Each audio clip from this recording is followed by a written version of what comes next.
नाज़रीन आदाब, खबरनामे के साथ मैं हूं हिना जुबैर। सबसे पहले इस वक्त की हेडलाइंस।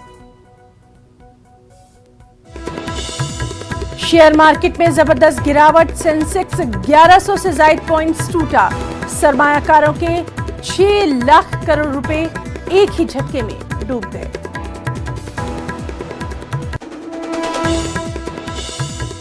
पंजाब हुकूमत को मरकज का अलर्ट, पंजाब में फसादात भड़काने और मजहबी हम आहंगी को बिगाड़ने की हो सकती है कोशिश। तमाम मजहबी मुकामात की सिक्योरिटी में इजाफे की हिदायत। मरकज की जानिब से सिर्फ 5 पार्टियों के अरकान पार्लिमान को मीटिंग में तलब करने पर अपोजिशन में नाराजगी। कांग्रेस ने किया बाइकआउट, कहा अपोजिशन की सभी जमातों को बुलाएं तो बनेगी बात। दिल्ली में डीलिमिटेशन कमीशन की अहम मीटिंग आज। जम्मू कश्मीर की 90 असेंबली हलकों की हदबंदी से मुताल्लिक होने वाली पेशरफ्त पर होगा तबादला ख्याल। जम्मू कश्मीर में महकमा बिजली के मुलाजमीन का एहतजाज व हड़ताल जारी। बिजली सप्लाई की बहाली के लिए फौज ने मेन पावर स्टेशन की संभाली कमान। मुलाजमीन ने तमाम मुतालबात पूरे करने पर दिया जोर। और मुल्क की कई रियासतों में ओमिक्रॉन का बढ़ता दायरा। डीडीएमए ने तलब की अहम मीटिंग। दिल्ली में कोरोना और उसके वेरिएंट की रोकथाम पर तबादला ख्याल करना अहम मकसद। और मुल्क में पिछले 24 घंटों के दौरान 6563 नए मामले आए सामने। 8000 से ज्यादा अफराद सेहतियाब, 132 अफराद की मौत। इस न्यूज हेडलाइंस के प्रायोजक पेट सफा आयुर्वेदिक जूस, पेट सफा हर रोग दफा।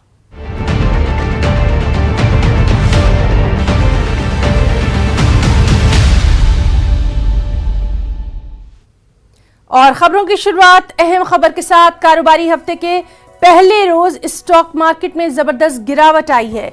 कमजोर आलमी इशारे की वजह से सेंसेक्स और निफ्टी दोनों में 1.50% से ज्यादा की गिरावट देखी जा रही है।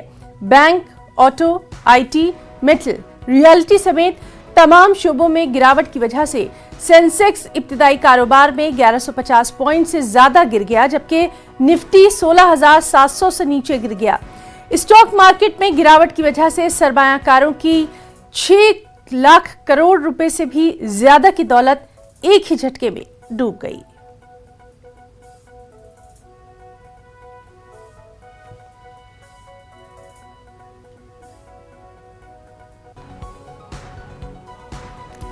मरकजी वजारत दाखिला ने अमृतसर के गोल्डन टेम्पल और कपूरथला के एक गुरुद्वारे में मुबैना बेहुरमती के इल्जाम में 2 लोगों की हलाकत के बाद पंजाब हुकूमत को अलर्ट जारी कर दिया है। मरकजी हुकूमत ने पंजाब में तमाम मजहबी मुकामात, डेरोज, मंदिरों, गुरुद्वारों और दीगर तमाम मजाहिब के मजहबी मुकामात पर सिक्योरिटी बढ़ाने की हिदायत दी है। वजारत दाखिला ने मुतनब्बे किया है कि मुल्क दुश्मन अनासिर की जानिब से पंजाब में मजहबी जज्बात को भड़काने का मजमूम मंसूबा बनाया जा रहा है। मरकज के मुताबिक पंजाब में फसादात भड़काने और मजहबी हम आहंगी को बिगाड़ने के लिए किसी भी मजहबी मुकामात पर बेहुरमती या कोई और वाकया करके माहौल को खराब करने की साजिश हो सकती है। इस वजह से मरकजी हुकूमत की जानिब से पंजाब पुलिस को सिक्योरिटी बढ़ाने और मजहबी मुकामात पर नजर रखने की हिदायत जारी की गई है। एक और अहम खबर, बैनुल-अक़वामी सरहद के करीब गुरदासपुर सेक्टर में ड्रोन देखा गया। इसी दौरान बीएसएफ के एहलकारों ने 5 राउंड फायर किए, लेकिन वो पाकिस्तानी इलाके में वापस जाने में कामयाब हो गया। ज़राए के मुताबिक ये वाक़या आज सुबह पेश आया। वाज़ेह है कि इससे पहले भी मुख्तलिफ मुकामात पर ड्रोन की नक़्ल हरकत देखी गई है।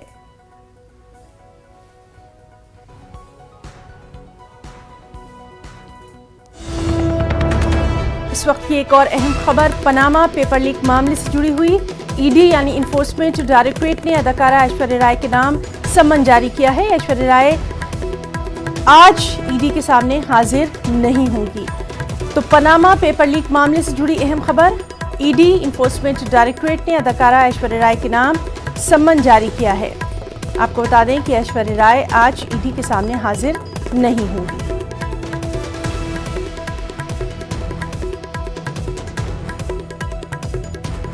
अहम खबर, पनामा पेपर लीक मामले से जुड़ी हुई। जिसमें ईडी ने अदाकारा ऐश्वर्या राय के नाम समन जारी किया है। हालांकि खबर यह भी है कि ऐश्वर्या राय आज ईडी के सामने हाजिर नहीं होंगी।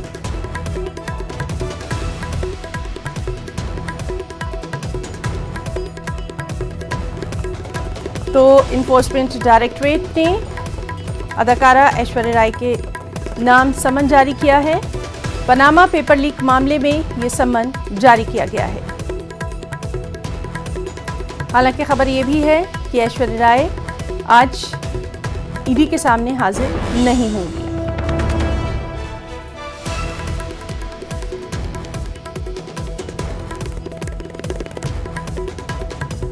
इन्फोर्समेंट डायरेक्टरेट ने ऐश्वर्या राय के नाम समन जारी किया है। पनामा पेपर लीक मामले में ये समन जारी किया गया है और खबर ये भी है कि ऐश्वर्या राय आज ईडी के सामने हाजिर नहीं होंगी।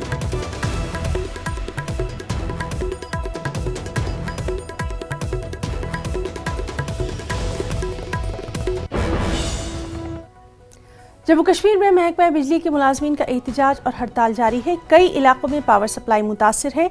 आर्मी ने मेन पावर स्टेशन में कमान संभाल ली है। धीरे धीरे हालात को मामूल पर लाने की कोशिश की जा रही है। वाज़ेह रहे कि जम्मू कश्मीर की पावर ग्रिड को एक करने के बाद तनख्वाह को सरकारी खजाने से शुरू करने और आर्जी मुलाजमत को मुस्तकिल करने का मुतालबा किया जा रहा है। मुलाजमीन ने तमाम मुतालबात पूरे करने पर जोर दिया है। हड़ताल की वजह से दोनों खित्तों में लोगों को मजीद दुश्वारियों का सामना है। सरकारी नुमाइंदों ने मुलाजमीन से हड़ताल खत्म करने की अपील की है और कहा है कि कोरोना वबा और शदीद सर्दी से पहले ही लोग परेशान हैं।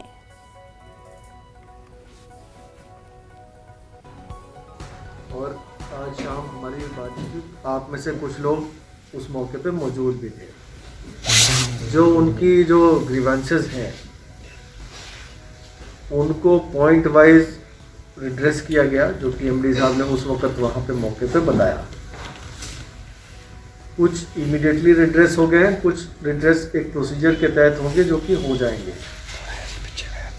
हमारी तरफ से उनको ये गुजारिश की गई थी कि लोगों को काफ़ी असुविधा हो रही है, जिसके कारण आप इस स्ट्राइक को जो हमने आपको आश्वासन दिए हैं उसकी बेसिस पे आप कॉल ऑफ कर लें। उस पे वो विचार कर रहे हैं। मुझे उम्मीद है कि वो विचार करके इसको कॉल ऑफ कर लेंगे। जी देखिए, पावर रेस्टोरेशन के संबंध में और जो इमर्जिंग सिचुएशन है आप लोग जानते हैं पूरे जम्मू डिवीज़न में, उसके लिए इंजीनियर्स रेजिमेंट ईएमई यूनिट जो कि टेक्निकल यूनिट है आर्मी की, उनको रिक्विजिशन जो है वो किया गया है और उनसे गुजारिश की गई है कि वो रेस्टोरेशन में सिविल इंतज़ामिया की मदद करें।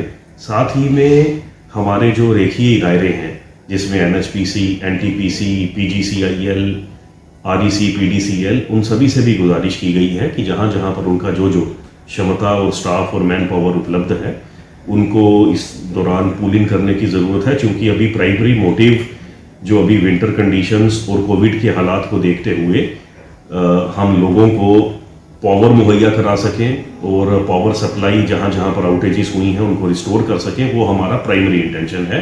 उसी के चलते इंजीनियर्स रेजिमेंट और ईएमई यूनिट को भी तलब किया गया है। समीर भट्ट समीर, आपसे इस वक्त के हालात जानना चाहेंगे। क्या बिजली की बहाली हुई? देखिए हिना, मैं आपको बता दूं, एक अपडेट ये आ रहा है कि जो प्रोटेस्टिंग एम्प्लॉयज़ हैं, पीडीडी के जो एम्प्लॉयज़ हैं, वो आज राजभवन में एलजी मनोहर सिन्हा से मिल सकते हैं। उनकी मीटिंग वहाँ पे शेड्यूल्ड है। बहुत इंपॉर्टेंट मीटिंग होने वाली है, क्योंकि कल परसों से लगातार हम देख रहे हैं जिस तरह से बिजली की सप्लाई बंद हुई है और अब अभी तक जो जिस तरह से कल आर्मी को डिप्लॉय किया गया है, तो सरकारी जो इंतज़ामिया जो पीडीडी के ऑफिशियल्स ये दावा कर रहे हैं कि तकरीबन 60% के करीब जो है बिजली रेस्टोर की गई, 60% एरियाज़ में बिजली रेस्टोर की गई है और सिर्फ अब 40% एरियाज में ही बिजली ठप है। मैं इस वक्त गलाड़ी का जो ग्रिड स्टेशन है यहाँ नरवाल में, जो मेन ग्रिड स्टेशन है, और आप देख सकते हैं, आप तस्वीरों में भी देख सकते हैं कि किस तरह से जो आर्मी है उसकी डिप्लॉयमेंट की गई है, आर्मी को यहाँ पे लगाया गया है। इस ग्रिड स्टेशन की बात करें तो ये मेन स्टेशन माना जाता है जम्मू में, जहाँ से बहुत ज़्यादा एरियाज में पावर सप्लाई है। इसी तरह से जानीपुर में जो ग्रिड स्टेशन है वहाँ पे भी, और जहाँ जहाँ ग्रिड पावर के ग्रिड स्टेशन हैं वहाँ पे आर्मी को डिप्लॉय किया गया है। कल जिस तरह से डिस्ट्रिक्ट इंतजामिया ने आर्मी को लिखा और आर्मी ने तुरंत जो फौज है वो उनके जो इंजीनियरिंग विंग के लोग हैं वो भी, और कुल मिला के जो जितने भी लोग वहाँ पे हैं वो सारे डिप्लॉय किए गए हैं। और आज मैं जिस तरह से आपको कह रहा हूँ कि लगातार सरकार की तरफ से दावे किए जा रहे हैं, कोशिशें भी की जा रही हैं, और कई इलाकों में हमने देखा कि पावर सप्लाई रेस्टोर हुई है, लेकिन ज़्यादातर इलाकों में अभी भी पावर की सप्लाई नहीं हुई है, जिसमें दो दिक्कतें और आ रही हैं। पानी की सप्लाई भी बंद हो गई है, और लोगों को जो जिस तरह हम बात कर रहे हैं कि सर्दी के हालात बहुत ज़्यादा हैं, सर्दी यहाँ पे बहुत पड़ रही है, तो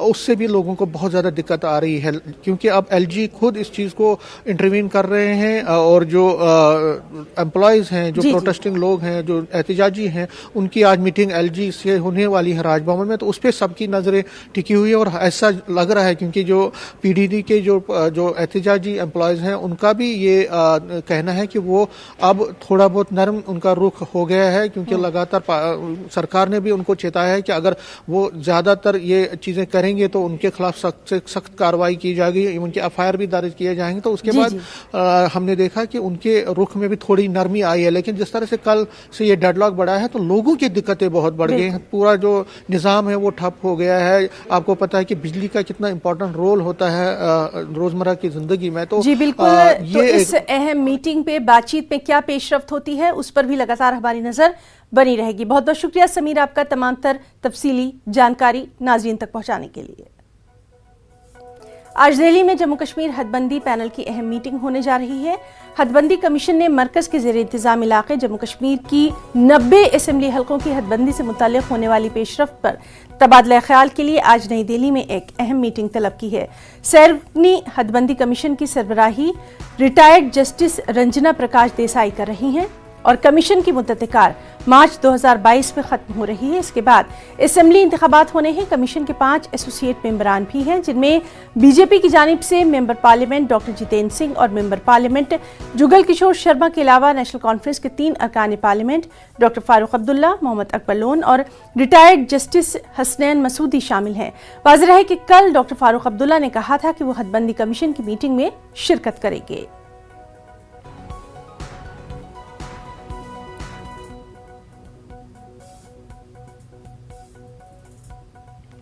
वक्त एक छोटे से ब्रेक का। आज मरकजी हुकूमत ने 5 सियासी जमातों की अहम मीटिंग तलब की है, जिनके मेंबरान पार्लियामेंट को राज्यसभा से मुअत्तल किया गया है। वाज़ेह है कि मुअत्तली के बाद से ये अरकान पार्लियामेंट आहते में गांधी जी के मुजस्मे के रूबरू लगातार एहतजाज धरना दे रहे हैं। इस मामले पर अपोजिशन और हुकूमत के दरमियान तातुल भी बरकरार है। पार्लियामेंट इजलास के पहले दिन जिन 12 मेंबरान पार्लियामेंट को मुअत्तल किया गया था उनमें कांग्रेस, टीएमसी, शिवसेना, सीपीआई और सीपीआईएम के मेंबरान पार्लियामेंट शामिल हैं। ताहम अपोजिशन ने हुकूमत की जानिब से सिर्फ 5 सियासी जमातों के रहनुमाओं को भेजे गए दावतनामे को मुस्तरद कर दिया। कांग्रेस के राज्यसभा रुकन मल्लिकार्जुन खड़गे ने एक खत लिखकर तमाम ही अपोजिशन पार्टियों को इस मीटिंग में तलब करने का मुतालबा किया है।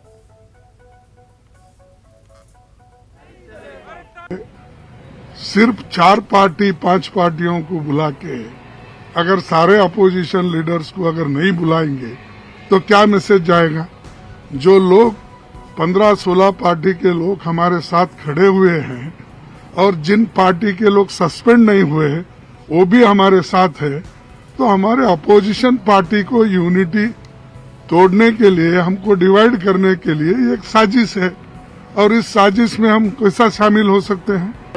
हमने तो लिखा है कि सभी पार्टी के लोग नेताओं को बुलाओ, ऑल पार्टी मीटिंग करने दो, और उसमें ऑल पार्टी मीटिंग में अगर प्रधानमंत्री हो और उन्होंने ऐसा चिट्ठी लिखा है पार्लियामेंट्री अफेयर्स मिनिस्टर, नेता राज्यसभा नेता बात करेंगे, तो जब सारे हमारे अपोजिशन पार्टी के नेता भी नहीं रहेंगे और पार्लियामेंट्री अफेयर्स मिनिस्टर हमको कन्वे कर रहे एज ए प्राइम मिनिस्टर आके एड्रेस करने वाले हैं।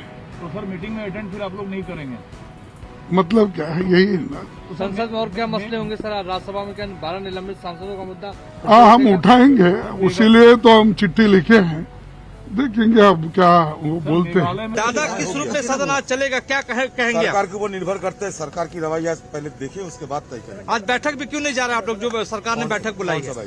सरकार जो सरकार ने 12 बैठक नहीं बुलाया, निलंबित सांसदों को लेकर राज्यसभा की मसला है। एजेंडा क्या होगा लोकसभा में? बहुत सारे एजेंडा है। क्या क्या होगा? अजय मिश्रा टेनी वाला मसला उठाएंगे जरूर उठाएंगे। पार्टिसिपेट करेंगे आज के मीटिंग? मध्य प्रदेश असेंबली के सरमाई इजलास का आज से आगाज होना है। 5 रोज़ा सरमाई इजलास हंगामा खेज रहेगा। 5 रोज़ा असेंबली इजलास में गैंगस्टर एक्ट, पत्थरबाजी से सरकारी और अवामी इमलाक को नुकसान पहुंचाने वालों के खिलाफ कार्रवाई का बिल समेत निस्फ दर्जन बिल असेंबली में पेश किए जाएंगे। 5 रोज़ा असेंबली इजलास के लिए 1578 सवालात मेंबरान असेंबली के जरिए पूछे जाएंगे।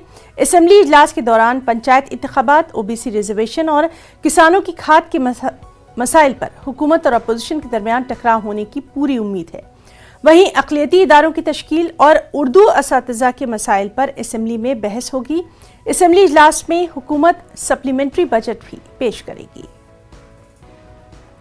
सीधे रुख करेंगे भोपाल का, हमारे साथ मौजूद हैं हमारे नुमाइंदे मेहताब आलम। मेहताब, बेहद अहम रहने वाला है एमपी असेंबली का ये इजलास, क्या कुछ अहम मुद्दे इसमें ज़ेर बहस आ सकते हैं? यकीनन है ना, बहुत अहम है क्योंकि कई महीनों के बाद इजलास हो रहा है और इजलास बड़ा मुख्तसर रखा गया है। कुल 5 दिन का इजलास होगा, आज से शुरू होगा और 24 दिसंबर को इजलास खत्म होगा। इजलास के वक्त को लेकर ही जो है, जहां पर अपोजिशन और हुकूमत के बीच में टकराव जारी है, वहीं पर जो पंचायत इंतखाबात, हदबंदी और रिजर्वेशन रोटेशन का जो मामला है सुप्रीम कोर्ट के जरिए, इसमें ओबीसी रिजर्वेशन पर रोक लगाने के बाद कांग्रेस और बीजेपी के बीच घमासान छिड़ गया और इस मामले को लेकर आज भी असेंबली में जो है उम्मीद है कि सवाल पूछा जाएगा। दोनों पार्टियों ने अपने अपने तरीके से मीटिंग कर अरकान असेंबली को जो है हुकूमत के दावे और अपोजिशन के वार से बचाने की तरकीबें बताई गई हैं। और यहीं पर खास बात यह है, जो सबसे अहम इशू है, जो पत्थरबाजी और गैंगस्टर एक्ट का जो मामला है उस पर भी होगी, क्योंकि जो पत्थरबाजी का जो कानून बनाया जा रहा है उस पर बहुत सारे सवाल उठ रहे हैं। न सिर्फ जो है वो अपोजिशन का, बल्कि मुस्लिम तंजीमों के जरिए से भी सवाल उठाया जा रहा है कि हुकूमत के जरिए जो कानून बनाया जा रहा है, अगर ये कानून तमाम लोगों को जुर्म की बुनियाद पे इसका निफाज होगा तो उसका इस्तेमाल है, लेकिन अगर किसी खास जात और मसलक के लोगों के लिए इस्तेमाल होगा तो उसकी मुखालफत होगी। क्योंकि विदिशा में जो है जिस तरह से पिछले दिनों वहाँ पे पत्थरबाजी जी, तो बहरहाल ये इजलास काफी अहम रहने वाला है और इस पर लगातार हमारी नजर बनी रहेगी। आपसे आगे भी हम अपडेट लेते रहेंगे। बहुत बहुत शुक्रिया मेहताब आपका तमाम तर तफसीलात के लिए। इस्लामी ममालिक की तंजीम OIC यानी ऑर्गेनाइजेशन ऑफ इस्लामिक कोऑपरेशन के वज़ीर ख़ारजा के इजलास में अफगानिस्तान में माशी बहरान से निपटने के लिए इंसानी बुनियादों पर ट्रस्ट फंड बनाने पर इत्तेफाक किया गया। इस्लामाबाद में मुस्लिम ममालिक के नुमाइंदों ने इतवार को एक खुसूसी इजलास में अफगानिस्तान में बिगड़ती हुई इंसानी सूरत हाल का एतराफ़ किया। सऊदी अरब की तजवीज़ पर OIC के वज़ीर ख़ारजा की काउंसिल CFM के 17वें खुसूसी इजलास की मेज़बानी पाकिस्तान ने की थी, जिसका मकसद अफगानिस्तान की इंसानी सूरत हाल को दुनिया के सामने लाना था। इस कॉन्फ्रेंस में 70 से ज़ायद मंदूबीन ने शिरकत की, जिनमें 20 वज़ीर ख़ारजा और 10 नायब वज़ीर ख़ारजा शामिल थे। और इस वक्त हमारे साथ मौजूद हैं प्रोफेसर मुहिबुल हक साहब, जो कि एक्सपर्ट हैं खारजी उमूर के। मुहिबुल हक साहब, आपका बहुत इस्तकबाल करना चाहेंगे और आपसे हम यही जानना चाहेंगे, जिस तरह से अफगानिस्तान की सूरत हाल रही है और अब OIC का ये अहम इजलास, क्या सूरत हाल में कुछ बेहतरी आने की उम्मीद, आपका तज्जिया क्या कहता है? देखिए, जो अफगानिस्तान की सूरत हाल है कि उनके अपने एसेट्स तालिबान टेक ओवर के बाद यानी 15 अगस्त के बाद उनके अपने जो अफगानिस्तान के एसेट्स थे वो फ्रोजन है। ऐसी हालत में उनकी इकोनॉमी कोलैप्स कर रही है। जो एम्प्लॉइज हैं उनको तनख्वाहें देना मुश्किल हो रहा है। तो जाहिर सी बात है कि जब सिस्टम यानी गवर्नमेंट ऑफिसर्स, गवर्नमेंट के जो पब्लिक सर्वेंट्स हैं उनको तनख्वाहें नहीं मिलेगी तो एक पूरा पॉलिटिकल सिस्टम कोलैप्स कर जाता है। साथ ही साथ हम जानते हैं कि बहुत ही सीवियर विंटर का सामना अफगानिस्तान में होता है और अफगानिस्तान में सीवियर विंटर में डेथ्स हो सकती हैं। थर्डली, हम ये भी देख रहे हैं कि जो ओमाइक्रॉन वायरस है वो बहुत तेजी से फैलता जा रहा है पूरी दुनिया में और अफगानिस्तान के लिए भी एक थ्रेट है। ऐसी हालत में अगर कोई इकोनॉमिक पैकेज अफगानिस्तान को नहीं दिया जाता है तो अफगानिस्तान की सूरत हाल बहुत ही खराब हो जाएगी। इस बात को रियलाइज किया और OIC ने ये कोशिश की है कि एक कंसेंसस डेवलप करके अफगानिस्तान को फॉर्मल रिकॉग्निशन ना देने के बावजूद वो अफगानिस्तान को कम से कम इकोनॉमिक पैकेज दें ताकि वो अपनी इकोनॉमिक क्राइसिस से बाहर आ सके। जी बिल्कुल। और जिस तरह से लगातार हम देख रहे हैं कि वहाँ पर इंसानी बहरान का सबसे ज़्यादा खतरा मंडरा भी रहा है, लगातार ऐसी तस्वीरें भी सामने आ रही हैं, इस पर भी गौर फिक्र करने की ज़रूरत है। देखिए, दो तरह की चीजें हैं। तो इंटरनली डिस्प्लेस लोग हैं अफगानिस्तान में, चूंकि एक वार टॉर्न कंट्री है, अपने थ्रेट परसेप्शन है लोगों के, अपने एप्रीहेंशन हैं, उसकी वजह से एक इंटरनली डिस्प्लेस लोगों की बड़ी तादाद अफगानिस्तान में है। दूसरी सूरत हाल ये है कि जब चेंज ऑफ गवर्नमेंट हुई है तो उस गवर्नमेंट के चेंज होने से बहुत सारे लोग रिप्रेजल का खतरा महसूस करते हैं। तो ऐसी हालत में क्या होता है कि वो दूसरे कंट्रीज को माइग्रेट करने की भी कोशिश करते हैं। हमने उस वक्त देखा था टेक ओवर के वक्त में भी। तो ये दो तरह के जो लोग हैं ये बहुत इस सूरत हाल का यानी सामना नहीं कर पाते। ऐसी हालत में जाहिर सी बात है कि चाहे वो इंटरनली डिस्प्लेस्ड हों या फिर जो रिफ्यूजीज हों, अफगानिस्तान के लिए एक स्पेशल पैकेज न सिर्फ OIC बल्कि यूनाइटेड नेशंस की तरफ से भी जरूरत है।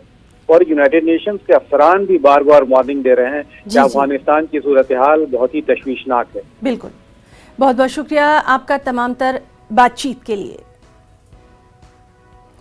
अफगानिस्तान में तालिबान हुकूमत ने पासपोर्ट जारी करने का ऐलान किया है, जिसके बाद पासपोर्ट ऑफिस के बाहर शहरियों की लंबी लंबी कतारें देखी जा रही हैं।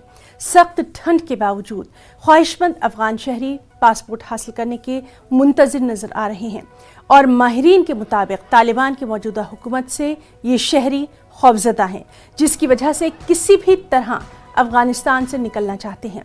ख्याल रहे कि इससे पहले तालिबान ने इक़्तिदार में वापसी के फौरन बाद ही पासपोर्ट जारी करना बंद कर दिया था।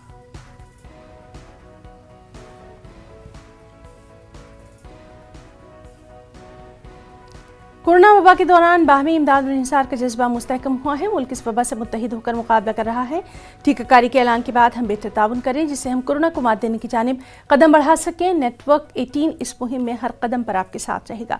जब तक सभी महफूज नहीं तब तक कोई महफूज नहीं होगा। इसी सोच की बुनियाद पर हमारी मुहिम संजीवनी का मकसद ये यकीनी बनाना है कि वैक्सीन पाना सभी हिंदुस्तानियों का हक है।